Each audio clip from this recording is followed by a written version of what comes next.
how to go from a condo to a freehold home, plus a market update and what the heck is going to happen in the near future with so little inventory. I'm going to break this all down with Arnie on this month's episode of Prime Properties TL podcast. Stay tuned. Promise you it'll be worth it. Good day, Toronto. Welcome to this month's slightly delayed podcast. I got Arnie here on the team to kind of talk about what's going on in the winter market, what we've seen lately, what we're expecting, and also kind of why some clients are investing in cash flow neutral properties as of late and why it makes sense.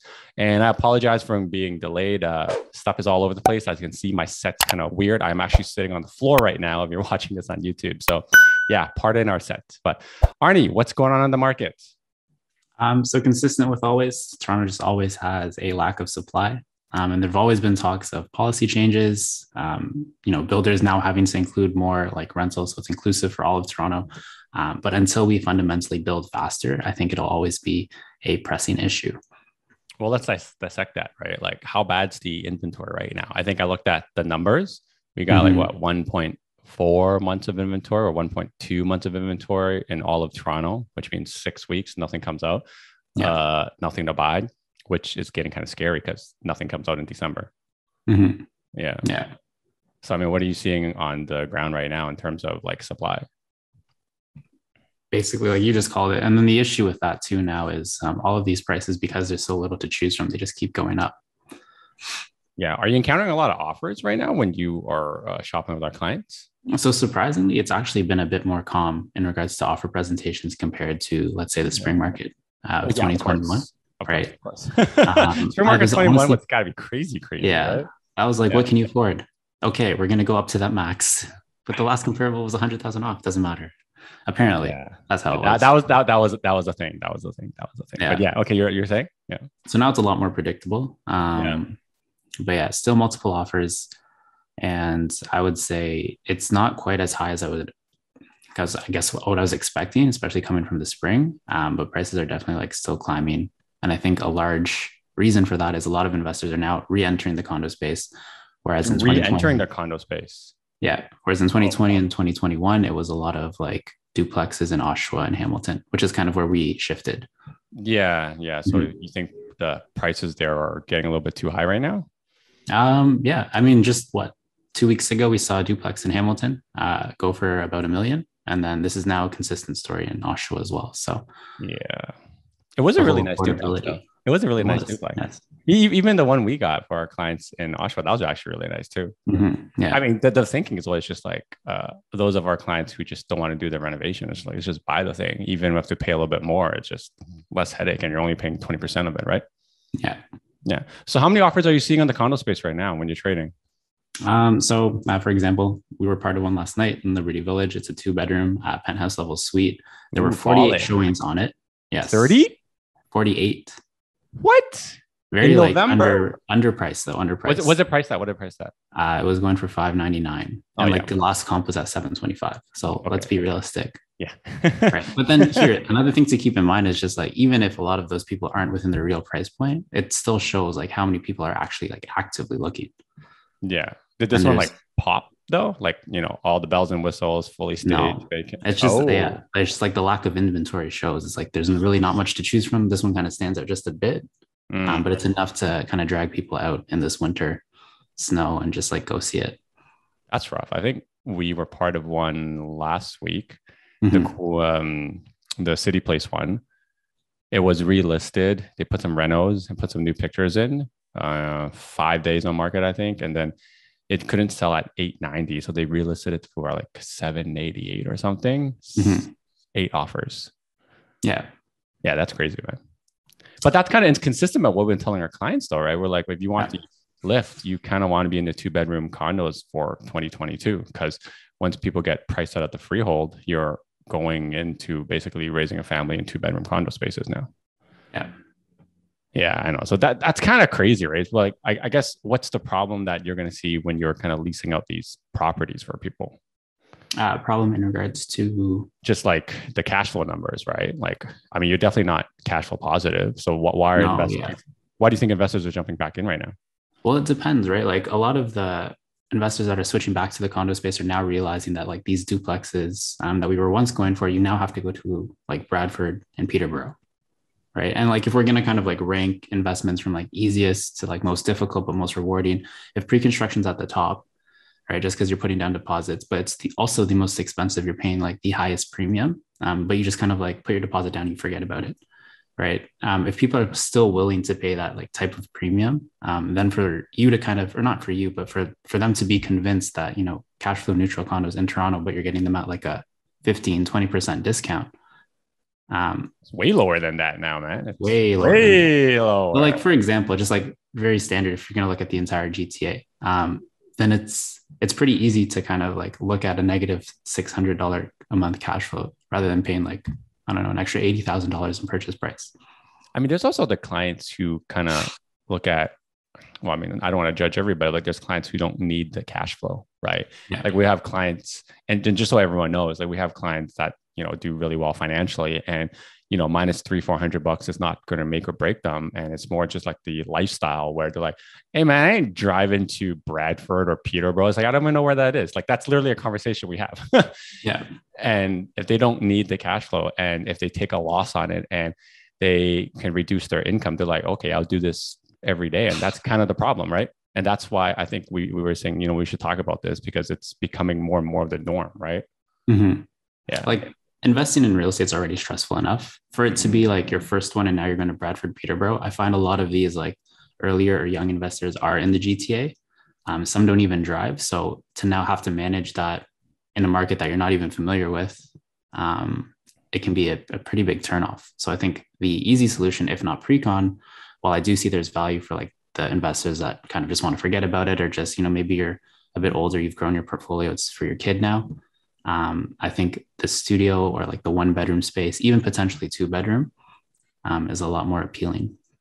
Yeah, no, I do agree with you, right? But I mean, the fundamental problem is kind of like if you're not that investor, which is what we're kind of talking about, you know, Mhm. before we started recording, where like, you know, I think a report came out 25% of the buyers are now investors, right? Which means if we've doubled our transactions in the last, call it 10 years since they tracked that thing, that means we've like doubled. 50% of the buyers since then is like investors.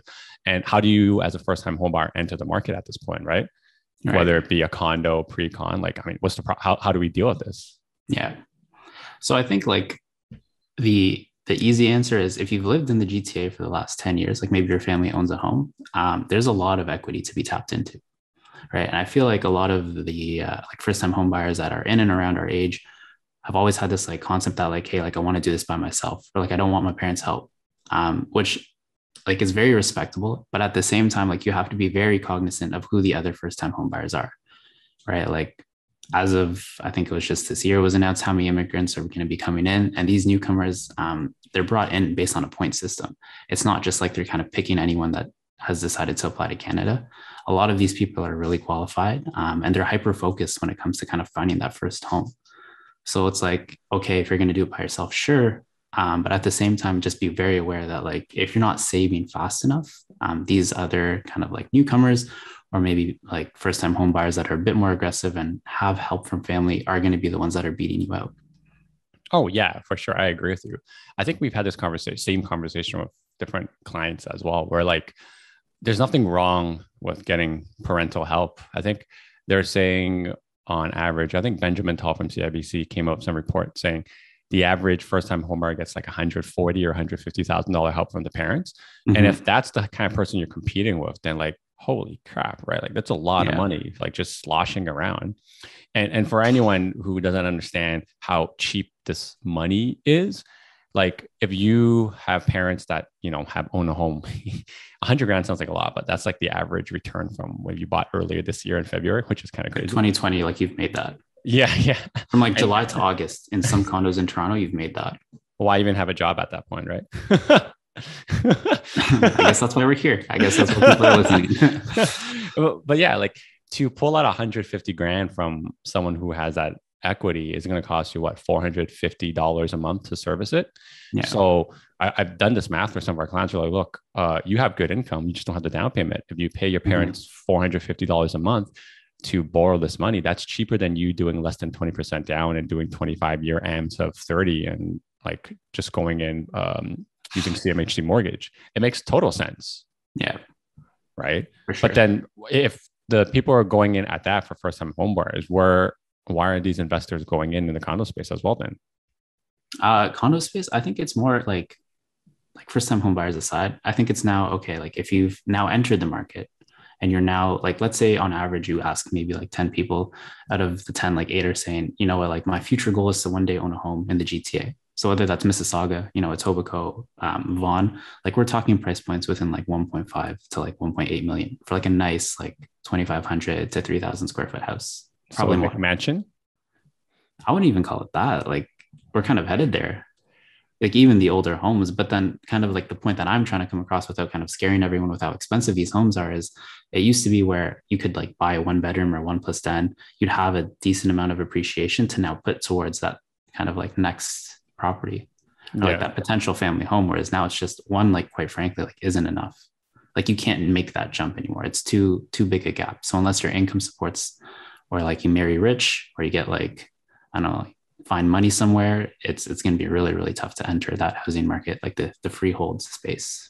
It is very difficult. I think we did the math before where like if you're making 60 to like $100,000 for you to save up for a down payment of 5% still takes you like 3-4 years. Yeah. And I mean, we're not going to see double-digit price increase, hopefully next year, but like it'll be very like cyclical, like it always is, but it's just, yeah. I think it's more so like you just got to get in. But what I'm trying to digest is more like, are you trying to say people need to buy 2 properties before they jump into the freehold to make the numbers work? Genuinely, yes. Holy crap. Yeah. And that's kind of where like the whole neutral cash flow kind of makes sense. Like number one, having someone else pay for your mortgage is incredibly convenient. Like that's the whole premise of investing in real estate, right?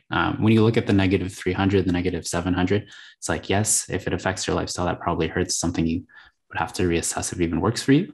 Yeah. What a lot of people kind of like tend to oversee, or like an oversight rather, is the amount of like equity pay down that's also going down. And then also now being part of the market.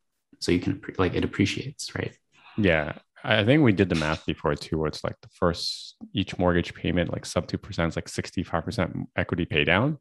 I've seen some investors and other kind of like realtors who deal with investors say like, hey, look, you got to work your equity into your cash flow, right? Which is not the proper way to do it. But No. if you do that, right, you are technically in the positive, right? So you're not even cash flow neutral. You're like actually cash flow positive when you count the equity pay down, right?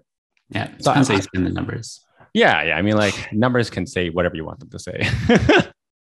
But I do like that idea, right? I mean, we always circle back to letting other people kind of pay for these things, like Damon John, who was like, OPM, other people's money.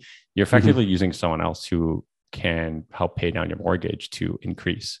But the thing is, like, do not find that risky for maybe say like first time home buyers or someone who's trying to get a second property but can't get there yet. So now you're telling me get a second condo. So it's more like you would have already had to own your first condo. Like, let's say like you were bold enough to purchase at the downturn in 2020. Like everyone talks about how they're going to buy when it's low. 2020 was low. I think I spoke to like almost every client, even myself included. It's just like, this seems like a really, really bad idea. Well, we know that one mutual client who did it, and it's just like laughing right now. Yeah, like it's really, like you really have to have like a different type of mental toughness to kind of go against what everyone is saying. And even though like fundamentally, like historically, it just makes sense when everyone else is telling you and you hear the news, like headlines, it's really tough to do. It's very, very tough. It's very tough. I mean, like that's where like people think some people got lucky, but they just took a calculated risk on kind of getting the thing done, right? Mm-hmm. So I mean, like, okay, let's have those people who have done well aside. And like, how does someone buy a second property if they've owned something right now, whether they're trying to upgrade or they're just trying to, buy a lateral move so they have 2 tenants paying down or one extra tenant paying down the property so they can move up the real estate ladder to like say a detached or something. Right. So I would say like if you bought early in the spring, there's still probably like a decent amount of appreciation that you've like had the benefit of gaining. Talk to one of our mortgage brokers, Brady. He's great. He'll be able to kind of help kind of give options as to whether or not it's even possible. But I think the move from the first to the second, like it's really going to come down to how much you can pull out of your first. Yeah. Right. So like the whole thing is, or the whole theme rather, is just like get started. And then as time goes on, just like, for example, if you bought in 2017, you now have like ridiculous amounts of appreciation that you can now use to put towards that second, or just like options in general. I think one of our clients got like $120,000 out from a property we bought in April, Yeah. which is Like I wasn't crazy. kidding when I said like 100,000 from like July to I think October in a condo downtown. It was just a 1 bedroom. Like it happens. Right. So if you're going to be aggressive, I would do it in Toronto. Well, I mean, that's one of those things where like you can't bank on that, right? Like Oh, I no, think no, no, you not at got all. lucky riding it, but it's Mhm. this is more kind of like how would someone get into the second property, right? Mhm. Yeah, I mean, we do have a lot of clients who have single equity. The challenge is like, how can you pull out enough and then still service it, right? Yeah. You would have to have a pretty good income to be able to service a second property while it's cash flow negative. Mhm. So how would you say someone who's younger, would you tell them to go to, let's say, a Bradford or Peterborough? For the second property, Yeah, like if they're needing to kind of like if they can't float the cash flow negative or cash flow neutral, right? like After you truthfully, the borrow it. condo space really only makes sense if you can float it. Yeah. Like if you do have that disposable income. If like you really, really can't and you have your first and now you're going for your second, like Bradford, Peterborough seems to be the only other option. Yeah. Right. Or we start looking at options like, kind of like going to family for like financial help, kind of getting that down payment from them. But if we're going to talk about like the best strategy to put yourself in a position where you could buy that detached home in the future, I would still bet on Toronto. Have you seen anyone who started like just buying a detached home and renting out the basement, like house hacking it? That that's got to be Less pretty common. less common. Yeah, What like why the is that? idea of it sounds great, but like all the jobs, not all the jobs actually, I'll take that back. But like a lot of the people that are looking to invest are from like the Mississauga, Brampton, Markham, Richmond Hill area. And for them to now move to Oshawa, where number one, it's actually affordable, or even Bradford and Peterborough, it's a huge lifestyle sacrifice compared to let's say a negative $600 a month. Because So you're what now you're like 2 hours from your friends, right?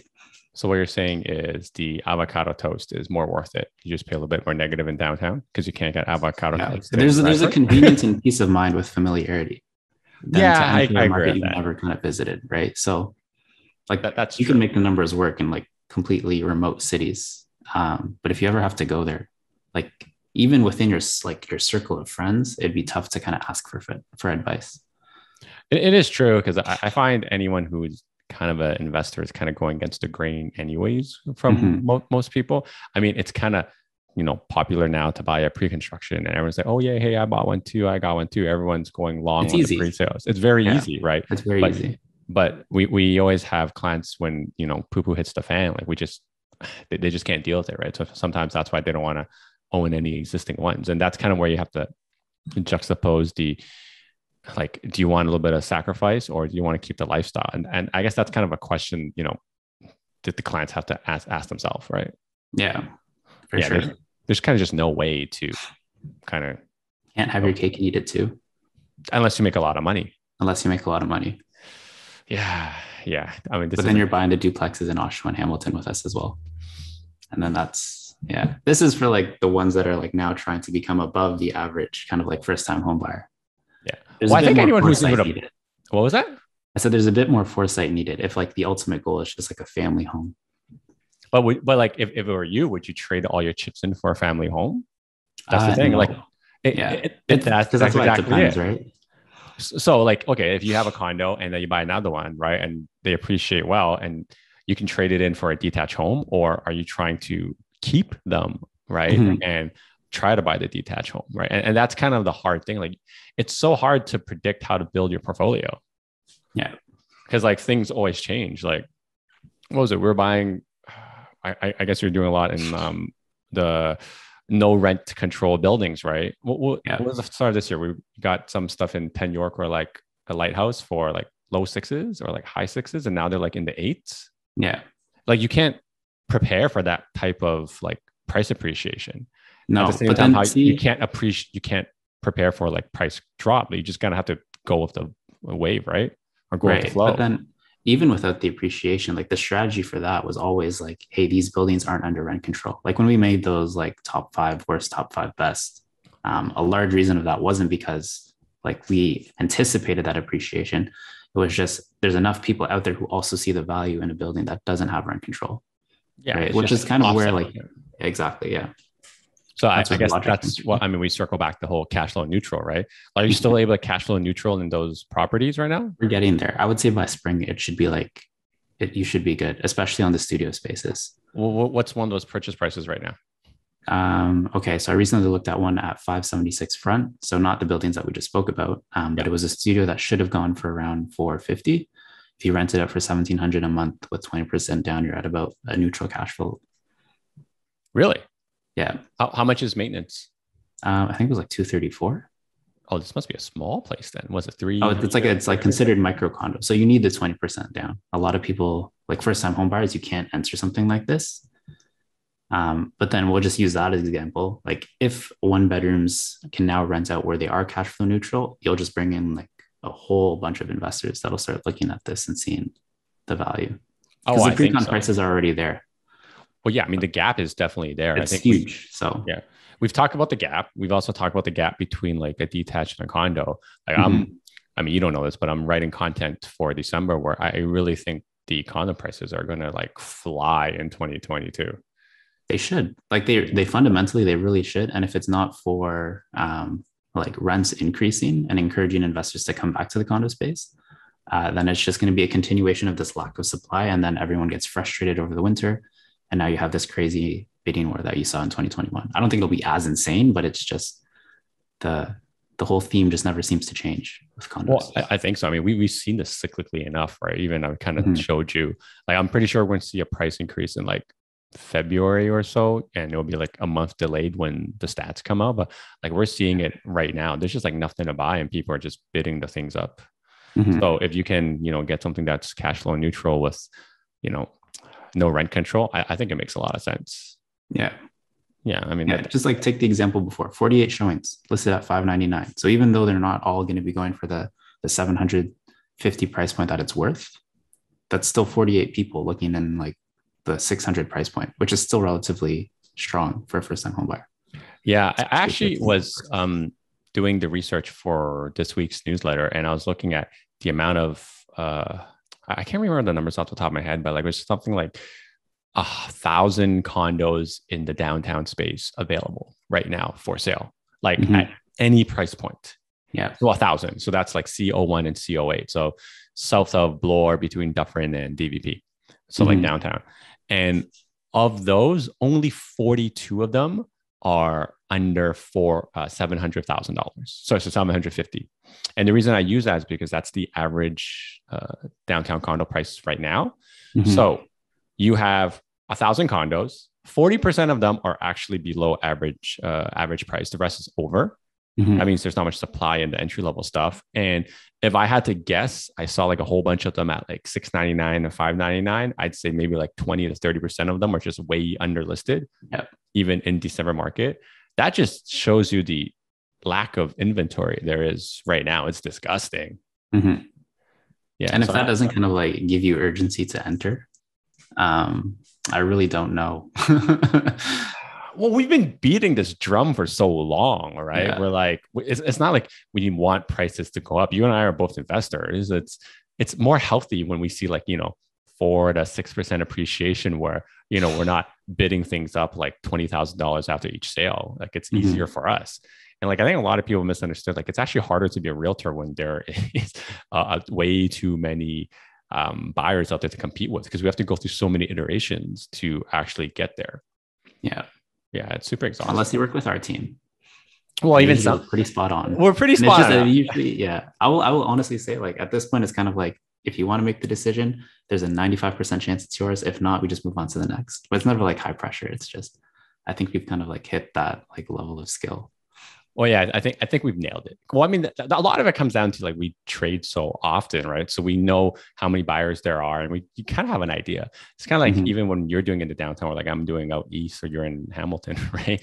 Like like okay, let's say 10 offers come in, it ends up selling for like $1 million. You probably also know that three of the other guys were close enough. You're like, all right, well, there's these three other guys who are at like say 980. These Yeah. guys are probably going to get a little bit more aggressive on the next one, and you got to beat these guys, right? Mhm. It's like kind of like how We always say, or like my wife and I always say, it's just you can't get cute with it. Just own the asset. Yeah, that's That's fair for it. me. Yeah, That's that's fair. kind of so like I mean at this point it's like even if you're cash flow neutral, it sounds like it still makes sense if you think the rents are going to go up in the downtown space. Yeah, if you have foresight, if there's like a bigger plan behind it, if you're okay with like how much that's going to affect your lifestyle, if it will at all, then it's something that's worth considering. I think Yeah, like ultimately, like everyone likes to talk about investing, but if it's something that they actually would like kind of stick out for the next 2 to 3 years, because it's not like usually the first is really not glamorous.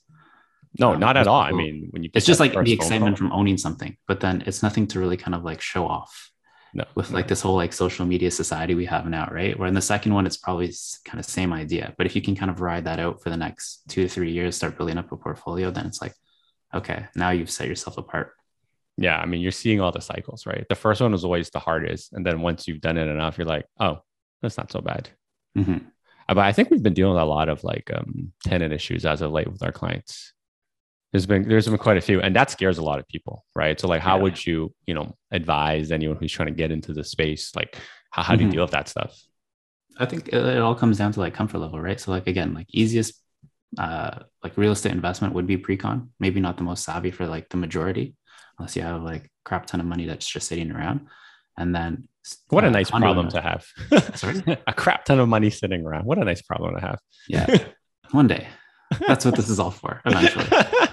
There's more to it than that, but um, condo investing is especially downtown. You are attracting. You're basically paying a premium. The reason you're paying, or your reason you're paying out of pocket, you're paying this cash flow negative, is because you're now like attracting high quality tenants. Everyone, for the most part, is looking to move into Toronto, especially like the young professionals or the students, right? So the alternative is you go a bit further, and then now you're dealing with like more tenant issues. It's a bit more rewarding, but you're now more involved.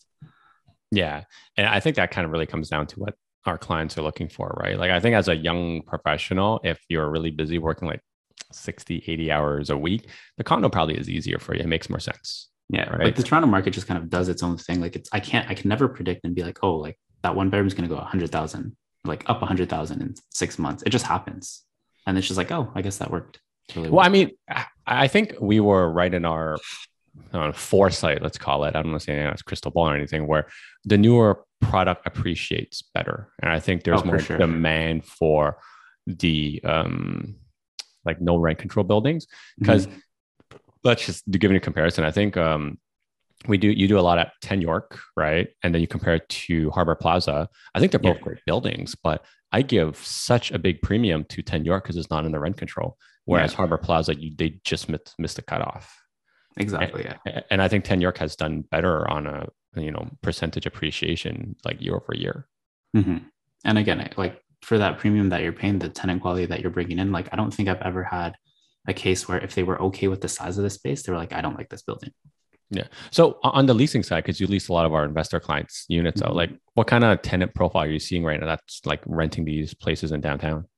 And the downtown, so it's usually like kind of like students or young professionals coming back from like the suburbs. I've been noticing a lot from like Kitchener, Waterloo, right? That Really? have been like working from home. As I don't know if it's just coincidence, but yeah, there's that. And then But people but have did been moving they in. move out there because of the pandemic and like bought something, or they just like coming back? I think they're just coming back. Interesting. Yeah. So not just like specific to Kitchener, Waterloo, but just like obviously the suburbs as a whole. Hmm. Like, of course, all the offices have like implemented some plan, but not all of them are just like in full effect just yet. Yeah. And where are you finding these students? Like, are they for January term semester? Yeah, most of them are for January. Like I think, or not I think, but up in Transit City. So if you're familiar, this is now Vaughan by the VMC.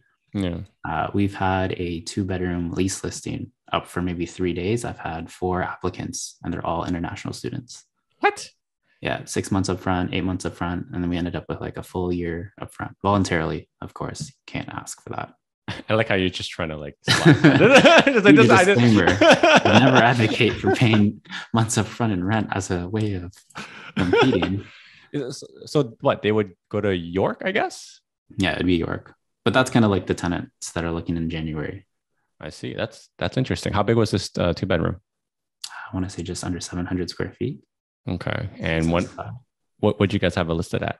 2,400. And you got 24 full year Yeah. parking? Yeah. That's not It's bad. still like relatively low compared to Toronto. Oh yeah, of course. Like last year, I think we rented it up for 21. Oh, so you're thinking the prices have gone up from last year, or specifically in just Transit City? Uh, Specifically in Transit City. That's when under occupancy. So it's Oh, just, it's just yeah, gonna show at that point yeah. then. Yeah. I mean, 2,400 sounds actually kind of low, doesn't it, for a two bedroom? We're right on par with like the last kind of like record breaking lease amount. I see. So you said, Yeah. was it seven? Would you say closer to 700 square feet? You said? Yeah. So that's like 350 a foot. That's not bad. Mm-hmm. That's not bad. Like Toronto's closer, probably like $4 almost right now. Yeah. Yeah. So I mean, you probably purchased the asset for a lot less in Vaughan, right? Mm-hmm. Yeah, that makes a lot of sense. And are you seeing a lot of these tenants who are coming back? Are they coming back for work reasons, or just kind Uh, of like they're just tired of the suburb life? Not like, so those ones specific. So the tenants coming back or students coming back? Tenants, like the people who are applying for it to But live yeah, in here it's usually for work. for work. Yeah. I I've see. even had like cases where some of my close friends are like, yeah, we don't even have an option to work from home anymore, Hmm. which kind of makes Interesting. sense. It's like you have all this office space downtown. If you're going to be renting it out, I imagine these big companies would like their staff to use it. I mean, that's kind of the question I don't really have the answer to, where it's like, Yeah. depending on what industry you're in, whether you're working from home or not, and whether you kind of want to stay that way. Because like you're saying one thing, but like I'm seeing some people talk about how they want to move to a different province because they have the ability to work from home. Then there's all this chatter about how like if you decide to move further away, they're going to reduce your pay, and like it's just all over the place. And there's merit to everything. It's so hard to Yeah. predict. Yeah. Anyways, like that whole kind of like, I guess like smoke and mirrors is just like it just leaves enough room to kind of expect that rents are going to eventually increase. Because if, for example, everyone's in favor of coming back, then there's an opportunity there. Yeah. Well, we Whereas saw until that. that's like in full effect, then yeah. We saw that surge with the students, In right? I mean, September, 12 offers on one bedroom was insane. yeah, For that was lease, for insane. lease. Yeah, for context. The, the question becomes, do they continue that way, right? Because I think we were talking to Kat, and Kat's like, oh, they just because of the new variant. I feel like I'm gonna get demonetized for this, but because of the new variant, they are slowly shutting the schools down again. No, I'm not like up to date on that, to be honest. Yeah, so I don't know where schools are going to be, right? So it's so difficult to say. Like, Mm-hmm. at what point are we going to be able to kind of like plan for the future? We don't, right? Where it's just kind of like you kind of figure out what works right now, and it sounds like in your case, a lot of the cash flow neutral stuff still works. You might as well just continue with it, right? Yeah, exactly. Again, like bigger issue, or not even bigger issue, but like bigger question for like a lot of investors to ask is like if it's actually something you want to do. Because whether or not like the variant affects that, if you're still okay with that cash flow negative, and again, you're going into it with foresight, knowing that like this is for a bigger picture, it still makes sense. Yeah, It just yeah. means your appreciation and your rent increase won't come quite as quickly. But it's you're still kind of making or taking that move to put yourself there. Oh yeah, of course. I mean, this is the same philosophy of like when we were doing pre-con years ago when, it was still $1,000 a foot. It's just now you're kind of, closing on the property sooner rather than later, Mm-hmm. right? And you kind of get a little bit more of mortgage pay down, even though you're kind of cash flow negative. But I think one of the good benefits to all of this is like I think next year there's going to be more and more like cancellations because there's still a lot of pre-con projects that we sold in 2018, 20 like late 2017 that haven't started building yet, and they're still zoned. They Yeah. aren't zoned. Like I feel like we're going to have Yes. a wave of cancellations coming next year without the pandemic as a kind of shield for why they haven't locked in prices, because like labor is so expensive, wood doors are so expensive. I think the last glass shower stall we bought went up by 20% in like 4 months. Yeah. It's insane, right? So I do think there is merit to buying resale around. There's a lot more value there. And if you Mm-hmm. kind of balance the cash flow versus, as a risk that you can control versus uncontrollable risk like canceled projects and pre-con or like rents that you can't control. You can't predict that stuff, right? So I Mm-hmm. see what you mean. That kind of makes sense. Yeah. Hmm. So final question for you then. Where Yeah. do you think we're headed to, in 4 to 5 months. 4 to 5 months. I think we're just going to still like continue with this whole trend of no supply. You think so? Mm-hmm. You don't think this interest rate hike is going to affect it? When it does, it'll just mean everyone rushes to the market with this lack of supply, and then prices just go up. Is that what you're seeing? People are rushing to buy something because the interest rates. No, I'm saying like when they start to announce like the interest rates, or when people start noticing that they're like increasing, I think there will be like a bit of like a kick for people to start like really entering or taking the market seriously. Really? That's kind of opposite of what a lot of the bears would be saying. You know, they'd be like, "Oh, interest rate growth." Well, I've heard stories of both. That's what I want to see, like what you're seeing with your clients. Yeah, no, because like a lot of the first time investors, it's like they're just meeting that kind of like budget to actually enter. So now you're telling them like, oh, like your qualifying power is actually going to be a bit less in the next 3 months. Then I think there will be kind of like lower expectations for like what type of unit you're getting, and they'll be able to enter.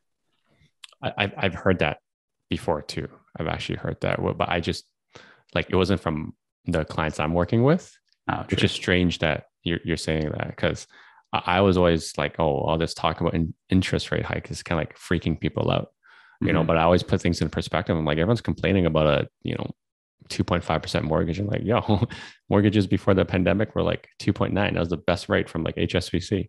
It's perspective, right? Okay. All right. Anything you want to leave off before we sign off? That's pretty much it. Yeah. If it's like something that you've been looking into, potentially like investing in a second property, or like if further down the line you know that you want a larger house, this is kind of a solution for that, right? Obviously make sure it fits with your lifestyle, things like that. But it doesn't look too good if you're just going to kind of stick with one or kind of wait on the sidelines for the next one. And it's not to kind of like scare people into something. It's more just like, this is what we've been seeing. Well, yeah, I mean, I think the math works out too. We're working with our mutual client. Like if you sell a house that's worth less to buy a house that's worth more, let's just say for sake of easy math, if the market goes up by 5%, 5% on $1 million nominally is $50,000, but 5% on 2 million is $100,000. So like as you try to buy a bigger house, inevitably your mortgage is going to get bigger and the spread is just going to get larger. So I do like the idea of just getting a second property to kind of offset that. That makes sense. Yeah. All right, everybody. Yeah, I'm going to leave Arnie's contacts on the screen if you guys want to contact him. As we said earlier, Arnie actually handles most of the condo spaces on the entire team. So I always lean on him to kind of deal a lot of the condos. He also works on a lot. Arnie does a lot more transactions than I actually do. So don't low key think he just brought on. I look at him for a lot of data. So yeah, thanks for coming on, man. I will see you soon before I go. That's good. All right. Cheers. All right, man. See everybody. Bye. Now that you're done watching this one, how about this one? Oh, you know what? This one's good too. Ooh, this one's really good. You know what? Just watch them both.